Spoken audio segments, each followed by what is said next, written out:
Do we find any conspiracy theory going on in Ulysses?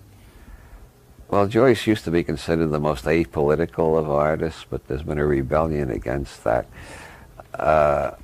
I've got 3 books, Manganiello's Joyce's Politics, which argues that Joyce had a strong sympathy for both Benjamin Tucker's individualist anarchism and Leo Tolstoy's anarcho-pacifism. This is based on articles Joyce wrote in Italian when he was living in Trieste, which hadn't been translated before, in which he does express his political opinions rather frankly. Joyce and the Politics of Desire is a feminist defense of Joyce against feminists who claim he was really a misogynist, and what looks like feminist ideas in his books is really a facade behind it. Joyce fears and hates women, and this one argues that's not true at all. He's one of the greatest feminist artists who ever happened to be born with a willy. And then there's Vincent Chang's Joyce, Race and Empire, which sees a steady progression in Joyce from Dubliners to Finnegan's Wake. And it's all about the oppressive effect of British rule on Ireland. In Ulysses, the parallelisms gradually make you see this as part of a general pattern of colonialism all over the world. And in Finnegan's Wake, the multiple language creates a thing where everything refers to the British domination of Ireland, everything refers to every other act of imperialism in world history.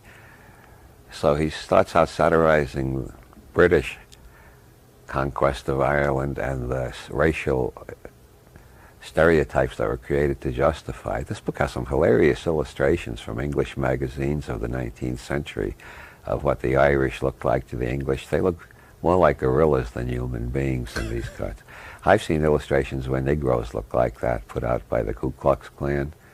This seems to be a very popular thing with racists, to take whatever group you're going to hate and make them look more like other primates than like human beings. And as Cheng points out, this was the literary environment in which Joyce grew up, in which he was classified as subhuman, a sort of gorilla.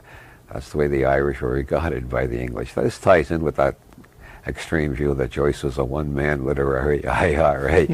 But Joyce is parodying English racism, gets more and more generalized till in Finnegan's Wake he's parodying every type of racism and group prejudice in the world, especially if it has an imperialist motive behind it.